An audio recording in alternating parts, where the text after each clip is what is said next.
Okay, can you all hear me all right with the music? Yes? Perfect. Oh, so good to see some beloved friends here and some new friends. Welcome, welcome. If you have the capacity to have your video on, I would love that, to be able to connect with everybody. But I'm so excited to introduce you to my mentor, Elayne Kalila. And for today's workshop event, we'll be going for about an hour. And today we're talking all about the Priestess Calling and how to heal the witch wound, which you don't know what that is, we're going to talk about it. But how to heal the witch wound so that you can reclaim your divine feminine power. This is going to be so transformational. When I first learned about the witch wound and priestessing, my world completely blew wide open. So many magical things have happened, and I'm just really excited for all of you to have the opportunity for the same level of transformation. So I want to introduce you to Kalila, who's here. I'm just going to give you a little bit of a background on who she is, and then I'll invite her in to speak too. So Elayne Kalila has dedicated the past 30 years, that's almost as old as I am, my whole lifetime, to initiating, training, and ordaining women into the divine feminine mysteries. As the founder of the Priestess Presence Mystery School and Temple, which I am in and a part of, she's built a sisterhood of over 100,000 women worldwide. Can you believe that? And that number is going to be even more mind-blowing when we get into some of the history of priestessing. She has an expertise in trauma recovery and therapy, and just this incredibly wide-ranging skill set with tools for transformation. Every time I sit with her, I'm immediately dropped into my soul essence and my inner wisdom. She has this incredible ability to really help you hold up a mirror to see your truth. So I'm really excited for you all to have this opportunity, and I want you to stay the whole time, because at the end, Kalila has a really special gift for our community. So welcome, Kalila. I'm so excited that you're here.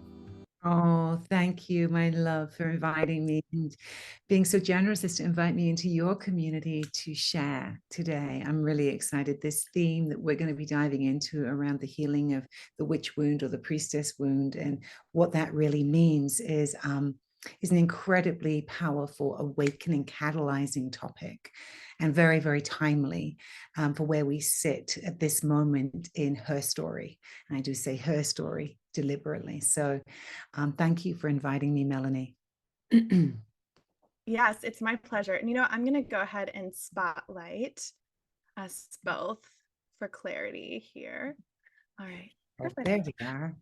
Yes, and if anybody has questions as we move through this experience, I would love to hear in the chat. But to get the chat started, I want you to share a number 1 if you've never done any divine feminine work before. Number 2, if you've done some but just dabbled in it. And number 3, if you're like, oh, I'm already a priestess, I'm already doing this. So 1, if you've never done this kind of thing before, if it's brand new. 2, if you're familiar but not like fully embodied in it. And 3, if you're like, oh, I'm there. Okay, just so we know where everybody's at. Beautiful. So a lot of people who've been introduced to it, some new friends here. Yes, perfect. Awesome. Oh, this is so exciting. Great. So Kalila, can you give us your definition of the witch wound? Oh gosh. Let's take a breath for a moment, because when we ask that question, we're asking a really big question. But the quintessential answer to that is, in the last really 3,500 to 4,000 years of our history, we have been dominated by a system of thought that we have a word for, and it's called patriarchy. And the patriarchal system of thought has dominated the cultures in the world through a system of colonization. What has happened during that last 2,000 to 3,000 years, I would you say 4,000 years, is the demise of what was a goddess-centered culture. For 30,000 years prior to that, we have evidence of goddess cultures. That is cultures that were celebrating the feminine, that were oriented around the feminine. And that began to go into a decline. And when it started to go into a decline, there was a rise of the monotheistic God.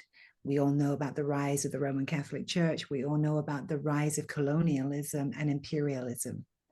With that came I would say, the shadow wound of the feminine, which is that the feminine began to be seen as heretical, as being those who were carrying the magic and the mystery of life, became to be feared. The medicine women became to be feared. And we get to a point in the early church history in the last 2,000 years where really the feminine became the subject of really a systemic, attack, and was made into something that to be reviled, something that we had to really recognize, that everything to do with the feminine became seen as evil or satanic or less than the masculine point of view. Now, we are living in the detriment of that. We are living in a moment where we are in the terrible imbalance that has happened as this very patriarchal point of view has risen and the feminine has gone into the underworld. An imbalance in our world, and I think we can all recognize that has occurred. With that, the women who are carrying the lineages of the priestess, the medicine women, the seers, the midwives, all of the women who are carrying that body of knowledge either went into the underworld, or even worse than that, they were exiled, tortured, or burned at the stake. And many of us know of this history of the witch wound. In about the 1400s to 1500s, we have a horrible, horrifying slew, a genocide of women, a genocide of medicine keepers that happened in Europe, but not just Europe, that spanned over into the USA, spanned over into Asia, into the Middle East. It was anywhere that the colonial powers went, this kind of ideology went with them. So we're still really recovering and remembering and reclaiming the power of the feminine. If we really think about it, and I know I've spoken to you about this, Melanie, but it's only 120 years since women got the vote in this country. The last woman to be convicted of witchcraft in the UK was in 1945 during the Second World War. I want to put it into perspective. This is not ancient history, darlings. This is something that we are still recovering from. This genocide of the feminine and the places where we've been made to feel less than, to feel that we do not have a right to stand in leadership or power. There are very real reasons why many of us carry this wound. And it is hidden in many of us until we scratch the surface.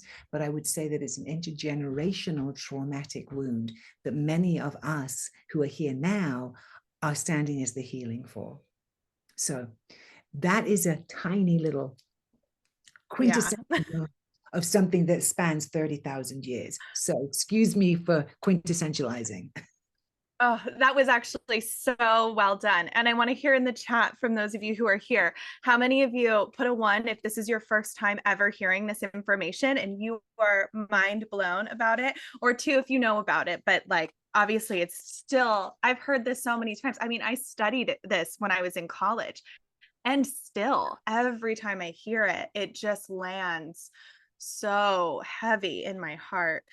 Can you share what you see to be some of the legacy in the personal relationships that we have with ourselves with the witch wound? So imagine that we, each one of us, were given this gorgeous gift, and it's called the gift of yourself. When you are born, the genius of who you are is the shard of light, right? Genius is literally the shard of light. And every single one of us has a unique civic gift to offer this world. And from the feminine, many of those gifts involve our psychic powers, our intuition, our deeper sense of knowing, our connection into the feeling senses, into the second sight, the clairvoyance, the clairaudience, the ways of knowing things, the imagination, the collective spirit of things, the connection of life, right? The pulse of all life, all of that medicine information that is not part of the rational mind, that is part of this other aspect of who we are, is what we could call the feminine. Now imagine for a moment that all of that has become outlawed. All of that has become diminished. All of that has become reviled, not only laughed at and humiliated, but has also become dangerous. It is dangerous for you to know things. It is dangerous for you to have access to your inner knowing, to your connection to spirit. It is dangerous for you to be able to talk to the plants. It is dangerous for you to be able to give birth to babies, to midwife them into life, or to midwife people through the death portals. What does that do to us? When it becomes dangerous for us to be ourselves, and this is where my tears come, we not only go into hiding, darlings, we become frozen. The definition of trauma is that we do three things. We either fight, we run away, or we freeze. Those are our three options. So how many of us have shut down our gifts? I know I did. I know that I absolutely shut down my sensitivity as a child, and the things that I saw and the things that I heard and the things that I knew. I absolutely shut down my access to the truth of what I saw around me because it wasn't safe for me to name the truth in my family of origin. And the things that were my gifts that made me sensitive were laughed at and humiliated and shamed. I was made to feel emotionally unstable instead of having access to my feeling center. It was called, oh, you're just too sensitive. How many of you were called too sensitive as a child? Right? Exactly. Yeah, hands are up. Right. How many of you were told that what you were saying or seeing didn't really exist, or that you were crazy or loopy? Yeah, I'm seeing someone doing this up there. Right. Me too. Right, right. How many of you shut down your voice because you were told that you couldn't sing? Right. Or how many of you shut down your artistic ability because you were told you weren't drawing it right? Or the sky wasn't actually green, it was blue, and you depicted it as green? How many of you shut down your sight, your hearing, your knowing because there was nowhere for it to be received? And you were told you needed to get a real job. Okay. I want to tell you a little story here. When I was 16 years old, I was taken into my careers counselor at school. This is a long time ago. And I took a test, and my careers counselor came back to me and said, well, wonderful news. It's very clear what you're meant to be. And she said, from everything that you've written down here, I think that you should be a cosmetologist and hairdresser. And I was like, well, that sounds fabulous. Great. Yes, I love all of those things. But I said to her, well, what if I want to be in front of the camera? What if I want to be on the stage? And this is what she said to me. She said, oh, darling, no, you can't make money doing that. Go join the Amateur Dramatic Society and get a proper trade. Then you'll always have a job. Now, I understood what she meant. I got what she meant. But this is what's real. If when I had looked at that careers options on, the questionnaire, if there had been something along the lines of ceremonialist or priestess, I would have been all over it. When I went into school, when I first went to university, when I was 19 years old, I went and studied theater and anthropology. I had a clue even then of what I was up to. And when I studied, the word that took me then was the word shaman. I first heard the word shaman when I went into school, but there was no evidence of the priestess. She was so hidden, y'all. So hidden. Even 10 years ago, when I first stepped into the online world, and I was one of the first people to step in as somebody who was offering training for priestesses, this word priestess was still like, woo, what is that?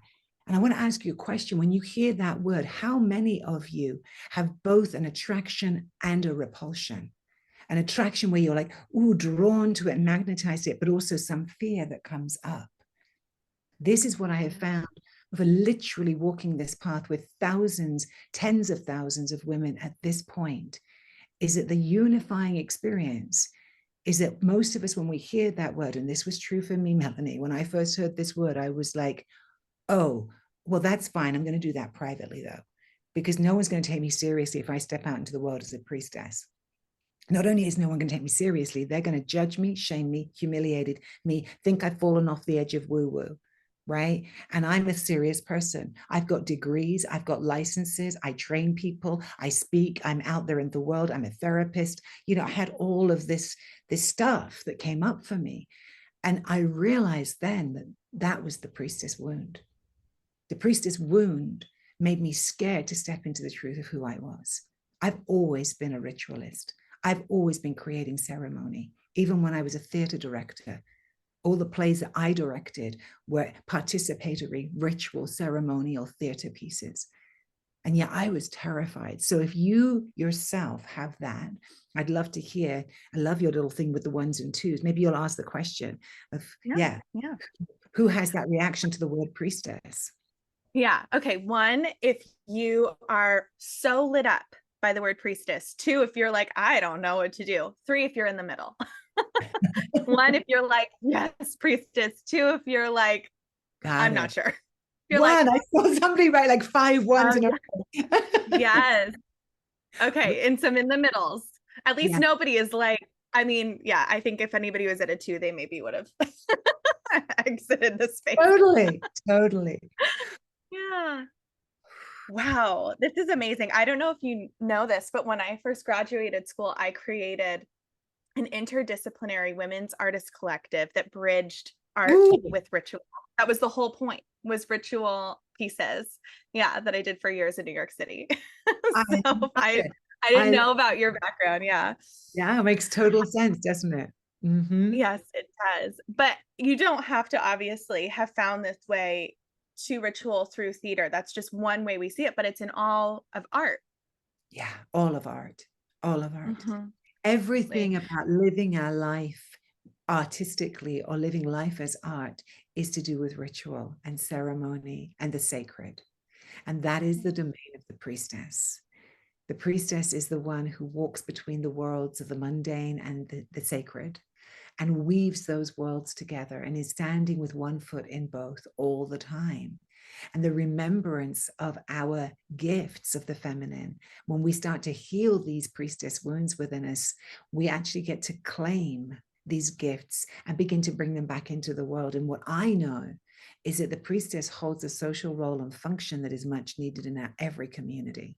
This is not something that's arcane. The modern day priestess is alive and well, thank you very much, as the rise of the divine feminine comes back, and as we start to heal these wounds of the patriarchy, as we start to recognize the collective generational trauma that we've experienced as women, and you know, every other marginalized group of people of color, of people who are different than white men, have been targeted and marginalized, and over half the population being women, whether we're women of color or white women, we've been marginalized through this lens, which means that there's a lot of reclamation for us to do to bring back the self-worth, the nobility, the reverence, to bring back the respect. And this is where I really get my fire comes up, because for me, the disrespect and the revulsion and the targeting against us as women who carry the holy ways, who carry this in our blood, breath, and bones, is disgusting, is vile, is at the heart of everything that's wrong in our world from my lens. So when each woman or each being remembers their gifts, remembers who they truly are, and begins to heal this trauma. You know, you said earlier on, Melanie, that I trained as a trauma therapist, and for years I worked with recovery of trauma because I saw so much trauma, particularly in women. And when I started to go deeper into the priestess path, I started to see it on such a macro level, on such a worldwide level of how the feminine has been treated. And I was like, oh my gosh, this is where the work is. The work has to be for us as women to reclaim ourselves, to reclaim the feminine arts, and to have those be centered back into our cultures, into our lives, into our individual journeys. So there is a macro piece to this with each one of us who individually chooses to do this work. That's what I believe. The healing of the witch or priestess wound is individual, but it's also collective. Yeah, which is especially at this moment in time, you all know. Especially at this moment in time. You may have noticed that the divine feminine is rising, everybody. You may have noticed. Absolutely. And even doing this work, doing the divine feminine embodiment, I know we're so focused on reclaiming the divine feminine, but it has a substantial impact on the sacred masculine and being the mother of a 3-year-old son and being married to a man. It's like, I see the ways when I step in to this space of divine feminine power within myself, it completely changes the way that I show up in relationship to all people, including the masculine carriers in my life. Thank you for saying that. Of course it does. So when we say the divine feminine, I want to be clear about something, is I'm actually not talking just about women. I'm talking about all people, because we all have a blend of the masculine and feminine within us. That's what's real.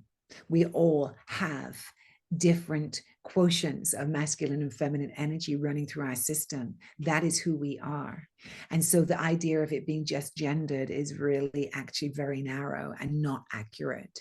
So when we talk about the divine feminine, she can be rising inside the man as much as inside the woman. And I would say that the reclamation of the divine feminine is also very important in terms of the reclamation of the noble masculine, because without the divine feminine, without the women stepping back into our respect and power, the masculine in some ways is also at detriment, because the masculine men have suffered just as much under patriarchy in a different way. They have been conditioned to lose access to their feminine nature because it was also seen as being something to be reviled and humiliated and laughed at, diminished. So this is big work, my loves, you know, and there's a reason why the priestess as an archetype is rising. There's a reason why we're looking for how do we remember these skills and practices. There's a reason why, Melanie, you were called to come into priestess training, because I believe that throughout her history and her story, we have had places where we would go to train in consciousness, where we go to train ourselves to become adept at these skill sets. We go to school for all the other things, right? If you want to learn to play the cello, you're going to go and study with a cello teacher, correct? I mean, you can figure out some of it on your own, but if you really want to learn how to play, and I say cello because I just picked up playing the cello again a few years ago, and I'll tell you something, it's really difficult. And I need my teacher. But so, you know, if you want to become a masterful musician, you're going to have to go to study that. If you want to become masterful at anything, you must actually apply yourself and study. And that's what mystery schools were. And that's where we as priestesses would have been taken as young girls around our menarche, right? With our first moon blood, we would have been taken by our mothers to the temple. And they would have said, this one has got these gifts. She talks to the plants. Let her go train with the plant mistress. This one looks up to the stars and it's like she's talking to the star beings. Let her go train with the astrologers. This one, she puts on her hands on my body and I feel the heat coming out of her hands, the Shakti. She needs to go to train with the tantrikas. This one, when she dances, the whole room moves with her. She goes to study with the sacred dancers. Do you see what I'm saying? That's what would have happened. But we don't have those schools. But do we? Yes, we actually do. That's what we're reclaiming.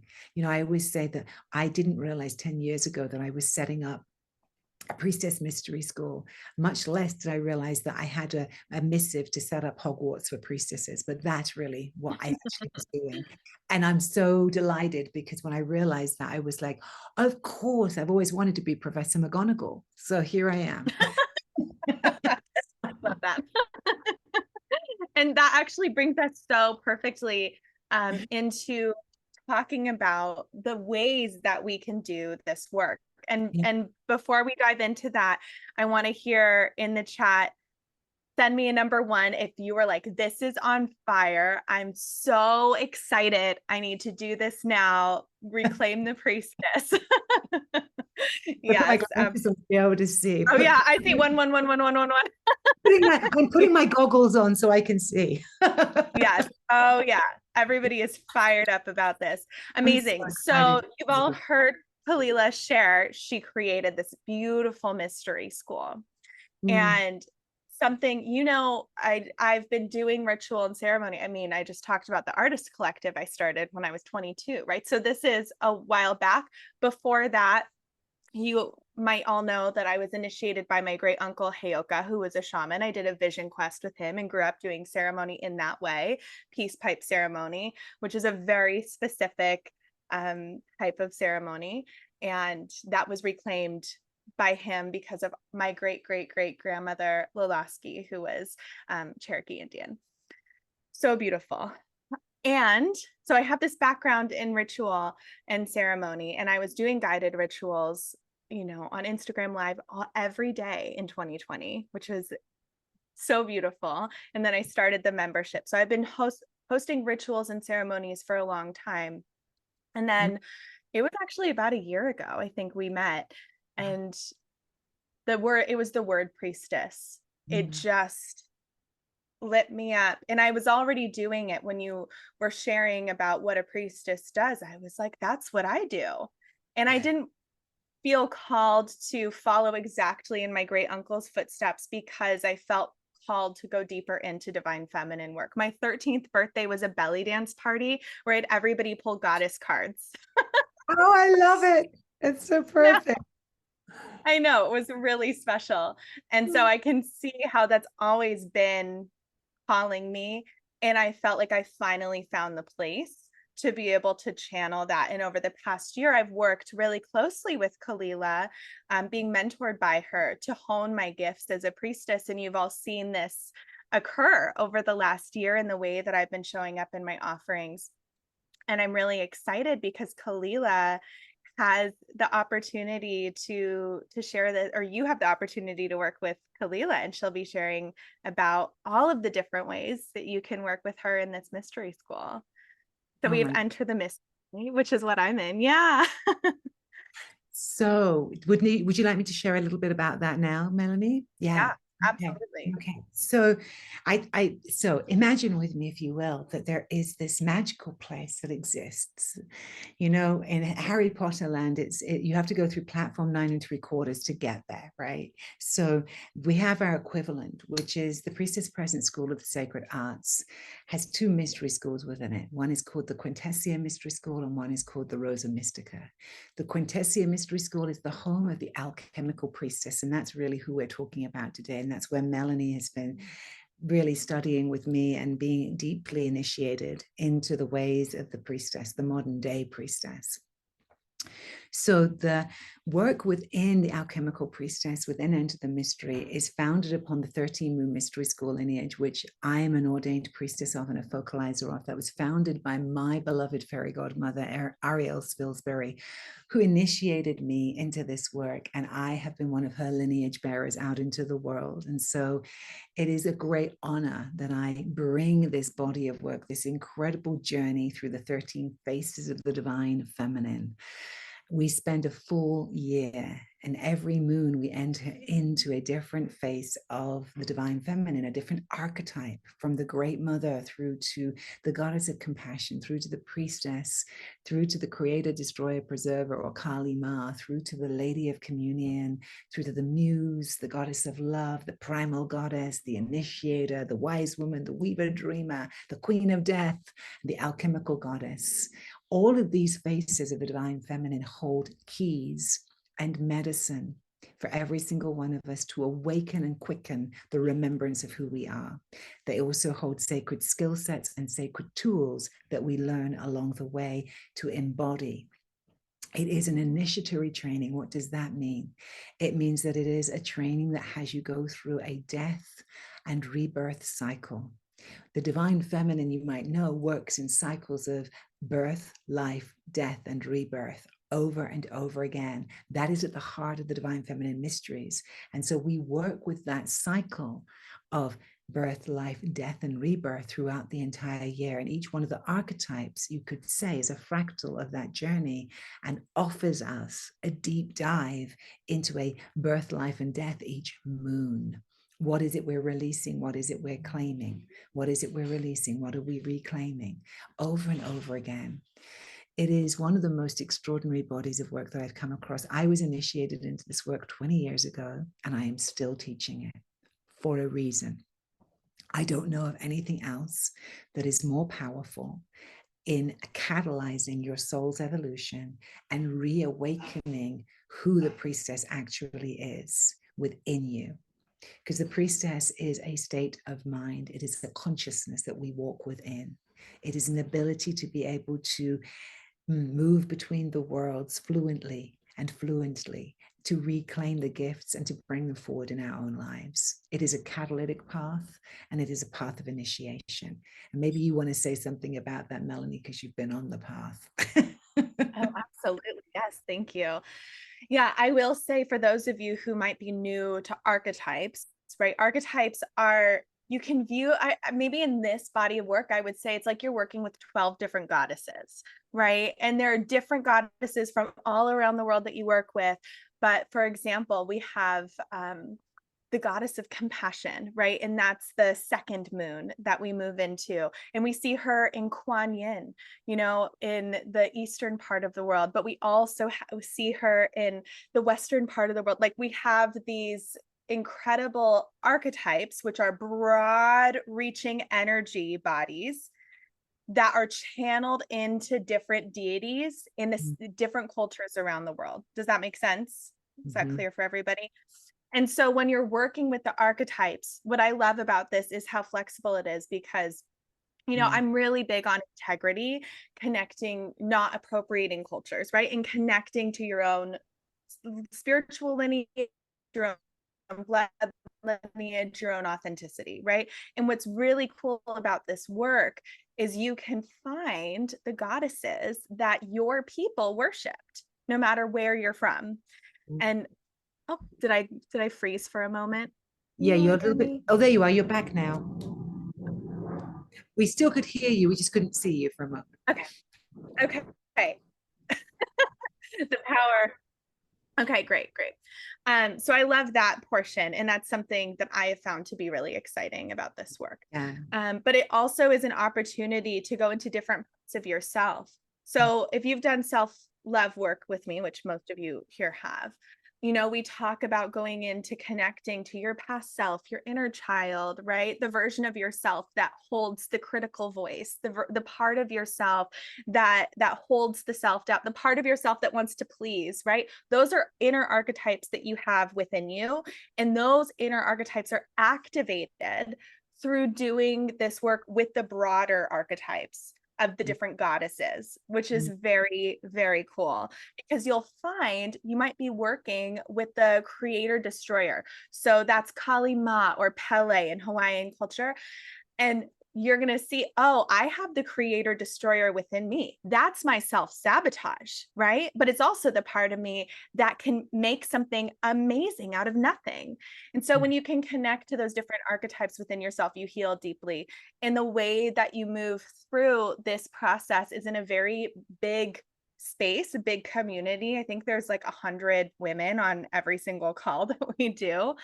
And so you see the different ways people are claiming the way these archetypes are interacting with themselves and what they're releasing. And it gives you aha moments for yourself too, right? And Kalila says, once one person clears something in the temple, it's cleared for all. So this is a big, expansive space of collective healing, which is very cool and very different from what you all do here with me, because we do a lot of very intimate container work. This is a really expanded container, which is very, really, really exciting and has been really fun for me. Yeah, thank you for saying that. So you can think about these archetypes of the divine feminine as being a reclamation of our wisdom body. These are our wisdom teachers, my darlings. from time immemorial. And archetypes can be understood as being existing in the collective unconscious, right? They exist cross-culturally. They're existing all over the world. As Melanie just said, there's great mother in every culture. There's a form of goddess of compassion in every culture, or goddess of love, right? You're going to, or wise woman for that matter. You're going to find them all over the world. And when we begin to re-access into them, what we have to remember is that archetypes are not dead. They're not arcane. They are living, breathing, psychic organs of the collective. That is how Jung described archetypes. And they are existing within every single one of us. And when we begin to reactivate them and reawaken them, they take new form. So we're seeing that in the world around us. As the divine feminine begins to rise, we're seeing women holding different positions of power through different lenses of who the divine feminine is. And that's what's making this moment in time so very powerful and exciting and challenging. So Melanie, you mentioned that when you come into the mystery school, enter the mystery, and you decide to do this work, we have actually 3 different ways that you can step into the first year of this work. And I want to speak to them just very briefly. We have what's called a sapphire circle, a ruby circle, and a ritual circle. So you already mentioned that this is a very large temple. And the reason it's a very large temple is because we have women who've been in temple for 5, 6, 7 years, and they return every year to continue their studying, because we are a mystery school. We're not a program, right? We are a school. So the foundation level, the gateway that you enter in through would be either the sapphire, the ritual, or the ruby. And the difference between those 3 circles is the sapphire circle meets together in those very large temples twice a month. But also once a month, you come together with a small intimate circle of sisters who are mentored by one of our senior priestesses who is part of our faculty. So you are held archetypally every month in 2 large temples where you receive the initiations, where you receive the activations from the archetype, and you're together, and then you travel through the moon with your small sister circle, and you come together with them to deepen. And that's what makes it so powerful, is you have both the large energy of archetypal space, but also intimacy with a smaller group. That's at the sapphire level. If you're somebody who is like Melanie and was gung-ho, basically was like, this is my place, and I really want to dive into the deepest level, and I want to work personally with Elayne Kalila, with me, then that would be the ruby circle. And the ruby circle, you come to all of the same temples with the large community, but once a moon, we come together in an online deep dive retreat, which is a 4-hour deep dive where we really get into the deeper level of the activations and the initiations with a small circle of sisters that I'm directly initiating and holding and mentoring. As part of that, you also have access to me in weekly tea time, which means that we can have laser archetypal sessions together, and I'm much more closely involved in your process. The other pathway in through the first year is called ritual, where you get everything that I've just named about in the sapphire circle. So you get all of those live big temples. But this is really for those of you who know that you are ceremonialists and you want to train in the priestess presence way of being a ceremonialist. And that is the ritual program. So in addition to coming through the archetypal initiations, you're also being trained in an extra curriculum that guides you in how to actually step into the art and craft of temple. And that is something, if you're already somebody who's like, I'm already offering circles, I'm already doing this work, I want to be more deeply trained, and I want to go through my own deepening work at the same time, that would be the ritual circle. So what have you loved about being in the ruby circle, darling? Because it's probably, you can speak most eloquently to that. Yeah, well, I can say, I don't know if you remember this, Kalila, but about a year ago when we had our call, I was really sussing because I said to you, I was like, no bullshit. I've done a million programs and I don't need another program. Right. And I said to you, this is not another program, didn't I? Yeah, exactly. I was like, I don't need another. I've done so many courses. I don't need another course where, and you were like, yeah, okay, this isn't a program. This is something entirely different. And it is. It is a very different experience.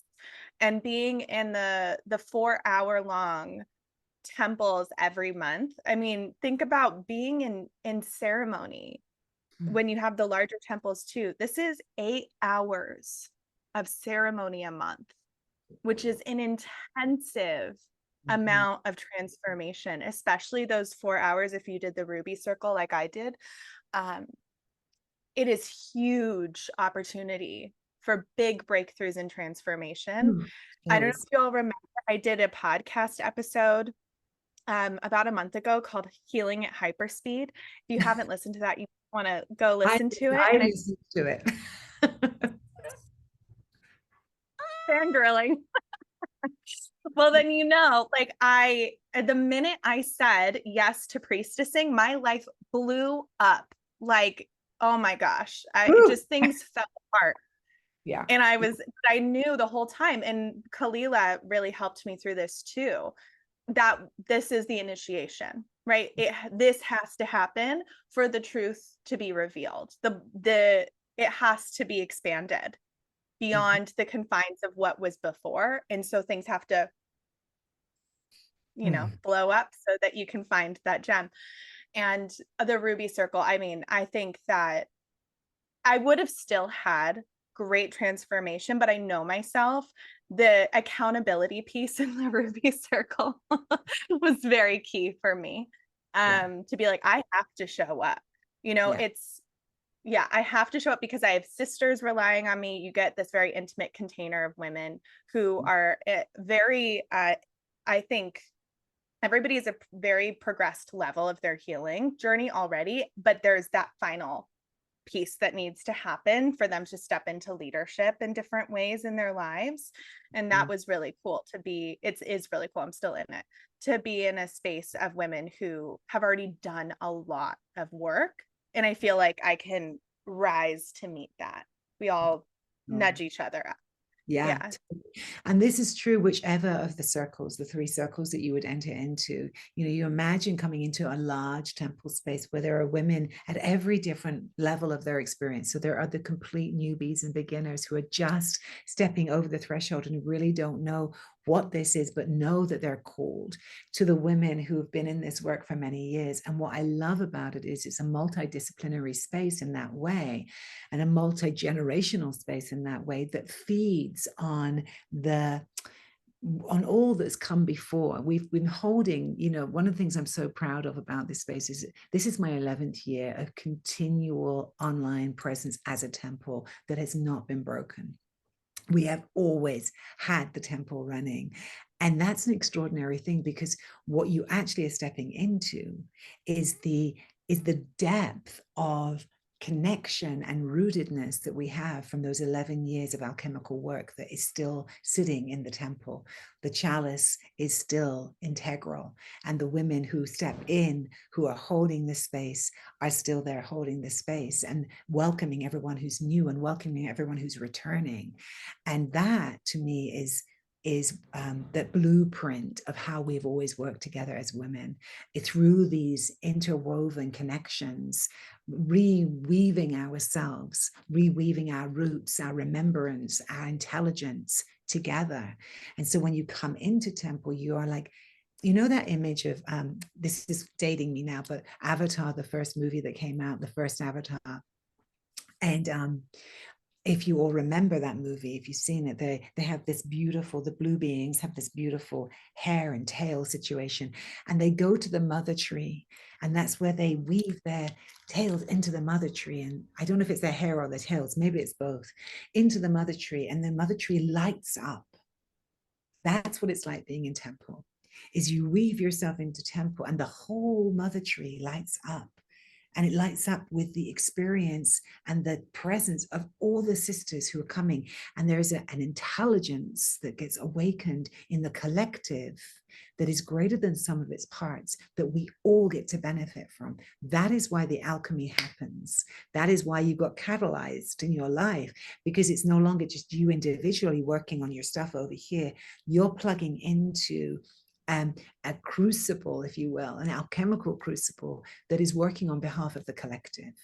And you become part of that collective movement, and your energy becomes supercharged because of it.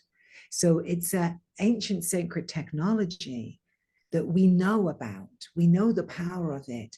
It's just been something that has been really, quite frankly, outlawed and made dangerous and made wrong for us to gather. You know, there's still places, even in the United States, that have laws, and this is particularly in the South, about groups of women gathering together in larger groups than 6 women at a time. Why do you think that is? I know it's so insane. It's so insane. Yeah. But you know why it is? Because when women gather together and awaken this energy, there is something very real and palpable that happens. Magic happens. That's what happens. Yeah. So that's what we're standing at the nexus point of in remembrance. And it's been so exciting to get to witness you this year, Melanie, and to be with you in the journey as you've embraced this stepping forward in your priestessing, stepping forward in your sacred work. It's been just so amazing to witness you. Oh, thank you. Yes, it's been really exciting. And some of you have seen the ways that that's infused into my work. And it was exactly a year ago, I offered my ritual facilitator training for the first time, right? Oh, right as I was like, I think I'm going to become a priestess. And then I had the retreat in the calling to do the ritual facilitator training. And then I realized, oh yeah, this is where I'm going. And guided rituals has since become an app on iOS and Android. Yeah. So it's definitely influenced the way that I've shown up in business, but also in community. I mean, I've had some very tender experiences, you know, about where people in my community, my personal community, have gone through significant things. You know, I've been able to do ceremonies for 2 friends who have experienced really difficult miscarriages. And I just did a ceremony for my friend at her wedding, you know, so I've definitely stepped into the more ceremonialist. I did, you know, done mother's blessings and all of these different ways just in my community with people that I love. To be able to offer something to them in this way has been a gift. And I think it's made it so much easier for me to claim that by doing this work. It's given me a sense of permission of like, yeah, actually, I do have this within me and it's always been within me. And it is a gift to others when I can own that. And I see the ways that that plays out in relationships, just in my interpersonal life. So beautiful. So beautiful. Yeah, what an honor. Yeah. Yeah. Oh, thank you. Well, we have a really exciting gift for all of you. Speaking of gifts. So if you want to continue doing this work with Kalila, Kalila's offering us $1,000 off. Is that right? Yeah, it is. Oh my God, that's right. Yeah. Because it's so big. I was like questioning a huge discount. So if you're curious about any of those pathways, and that also applies to your scent priestess. Well, so yeah, the Mystica, Rose Mystica. Yeah, the Rosa Mystica as well. If you're called over, and you can go check that out. We haven't talked as much about the Rosa Mystica Mystery School, but you can absolutely go and check that out. And I'm happy to give you the links to that too for you to check out.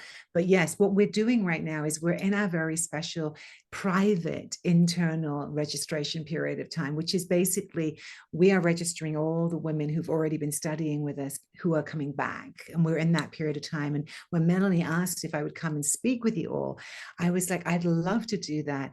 And when I was reflecting on it, I was like, well, since we're in this very special moment, I'd like to invite anybody who wants to step into the Priestess Presence Mystery School with me this next year for 2025 to have that very special internal registration heart contribution, which is $1,000 less than we'll be offering at our public full pricing. So essentially, when you're looking at the pages of the links that Melanie is going to share with you, the pricing that you're going to see is the early bird internal registration pricing that will not be available when we go live with our public enrollment. Our public open enrollment starts on October 16th and runs through in November. So that you'll be, you know, if you waited till then, you won't be able to access this very special gift, because essentially I wanted to make sure that you all felt the generosity of the temple, because I'm also presenting this through Melanie, who's already a dear sister of my heart. So I'm basically saying, let's grandmother you into that offer. But I know that that's not all, right? Because you also have something that sweetens the whole pot. The whole honey pot gets to be sweetened. Yes, it does. Yes. And just so you know, I put the link, and all of the links are there. So you don't have to keep track of anything else. Everything is at that link. I want you to save it. I'm going to send it to you afterwards too. But this is only limited time. And this all starts January 1st. So all of the Enter the Mystery, all of the circles, the Sapphire Circle, Ruby Circle, it all starts January 1st. And you might be thinking, well, Melanie Kalila, I'm ready to dive in right now. And then I say this is where my sweet offer comes in, which is the ritual facilitator training. And you all know about the initiation, 13-week training. And this, I think, is the perfect primer, because Enter the Mystery, you all know, as I said, I wasn't looking for another program. I wanted to really do some deep work. And you might be feeling like, oh man, I think I have some things I need to clear out before I do that. Or am I ready? Or like, am I good enough? Or like, what does it mean for me to step into priestessing or as a leader? The ritual facilitator training, that is going to prime you so beautifully so that you will be healing at hyperspeed this next year, just like I did. And the initiation ritual facilitator training, as I said, my first round of it was a year ago. And this is the last one I'm doing live. So if you've been called over the past year, if you've heard me talk about this, and you want to learn the framework I use with guided rituals, which is the 5-step framework for doing your own channeled ritual. So this is very different than if you were to go through Kalila's ritual circle, right? Which is where you really learn how to be a temple guide. Totally different type of framework. Both beautiful, and both would be amazing to have, honestly. But if you want to learn my framework, which is for those short mini guided rituals, right? The 15 to 20-minute guided rituals you do with me, but then you can extend it longer, that every single one is different, channeled in the moment based on my intuition. If you want to connect to your intuition in that way, if you want to connect to your ancestry, we do a lot of ancestral work, and it's a high touch container, which means I'm with you every step of it. Even if you don't know your birth lineage, we're going to guide you into some deep soul remembrance through some really special meditations that I've created for you. And so this is an opportunity, perfect primer, perfect to do if you want to begin leading rituals and ceremonies. I've said this before, but ceremony is the original healing modality for a reason. Our people, all of us, every single one of our ancestors has been practicing ceremony and ritual since the dawn of humanity. There's evidence Neanderthals did ritual, right? So this predates Homo sapiens. And we even see this in animals, right? We see elephants gather around an elephant who's birthing or dying, right? And the mating dances of the birds, peacocking, all of that stuff. So ritual is an incredibly important, inherent part of who we are. And this legacy of patriarchy that we've talked about has meant that we're really detached from some of the most important ceremonies and rituals. So of course we have things like weddings and graduations, but we need the spiritual, sacred, interpersonal, like intuitively led, nature-based ritual. And so if you're somebody who feels like you want to learn how to listen to your intuition, even when your mind is saying something different, and you want to be able to use that tool in connection, not only with yourself and with others, if you're somebody who wants to go through a spiritual rebirth process in preparation for 2025 and wherever that might lead you, this is the opportunity. And again, it's the last time to do it live, but I'm offering $500 off here today. And I know some of you who have already enrolled, don't worry, I'm sending you a sweet bonus that's valued at $500. So don't worry, I'm taking care of you. Kalinda, I see you. Kalinda just signed up earlier today and I was like, okay. So all of that is also at the link that I sent. So I'm going to send you the link again, and I want you to copy and paste this link, all of Kalila's links are there. The ritual facilitator link is there. We have two pathways, the community pathway and the one-on-one pathway, and you can read about what those entail there. And we start Sunday, the autumn equinox. So if you're ready to dive in, this is the perfect time. And then we'll end in December, right in time for Enter the Mystery, if you want to do the priestess work. Oh, this is so good. So good. What a bundle. What an amazing opportunity all of that is. So let me be clear with you all, because I want to make sure that you all have this, who are listening to the replay as well as who are here live, that the offer that we have right now, which is for this early bird pricing, is only good through Monday evening at midnight. We are completing our internal launch then. This is why Melanie and I did it today, so that we could get in this window of time with you all. So we would need to have, to be clear, your app, some of the programs, they all require a deposit, and they all require, two of them require an application. If you want to come into Ruby or Ritual, there is an application form and a conversation to have, because it's a deeper dive of connection and intimacy. The Sapphire level doesn't require a conversation, but it does require a form and a deposit to secure your space, just so you know that piece. We would need to receive those by Monday night at 12 midnight. If you want to have a conversation with us, go ahead and fill in an application form and then let us know. I'd love to have a deeper conversation with you about it, and we're happy to do that after Monday. So if that's an issue and you've got some questions still, but you really want to apply, go ahead and do that piece, because I know we're on a weekend. Some of my team are out resting because we've been in a very busy time. So we might not be able to get back to you until Monday if you have a question. But please do make sure to go ahead and do that so that we can secure a spot for you. So, wow. Are there any questions? Yeah, any questions? Anybody, you can raise your hand. Questions. Yeah, anything you have right now, I can. If you want to know when we meet, I'll just tell you, maybe that's easy for me to say. For our main temples, we meet on Tuesdays at 12 noon Pacific Standard Time. That's for the main 2 live temples a month with the whole community. Then your sister circle, you get to choose a circle that works for you in the Sapphire level. The Ruby circle, we meet on Saturdays, and the Ritual circle, I know, meets on Wednesdays. They're just that information might be helpful scheduling wise. I know that sometimes that's a question that comes up. Absolutely. Yes. In the initiation ritual facilitator training, we meet every other Sunday from this Sunday until the winter solstice, December 21st. There we go. How fabulous. Yeah. Is there any other question you can answer, my loves? All right. Well, if anything does come up, where can people reach you? They can, okay, so if anything does come up, please email us at support@priestesspresence.com. Very simple. I can put that in the chat window, support@priestess. I got you.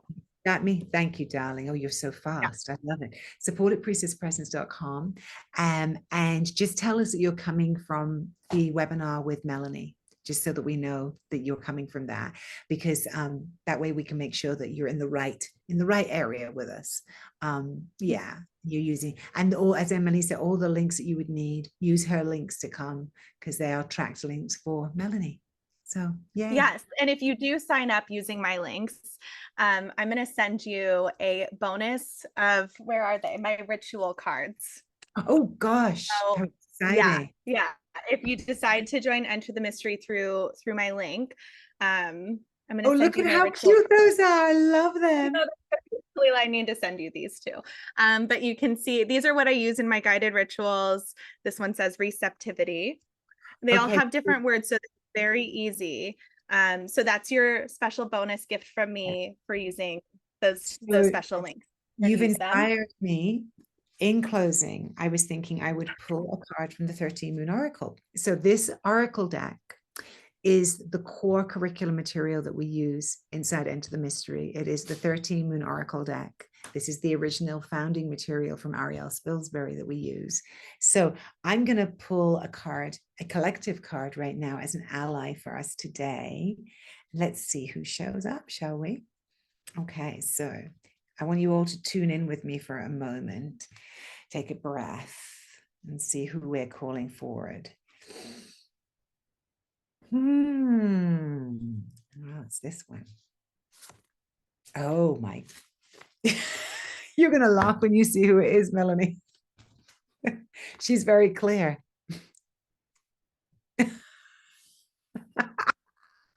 The initiator. Yes. Talk to who she, because we're in the initiator archetype right now. So tell them about what the initiator holds for us. Oh my gosh, I am the initiator. I hold lightning. And I will spark you in the deepest parts of yourself into transformation so that you can live in alignment with your soul's purpose. I am the initiator.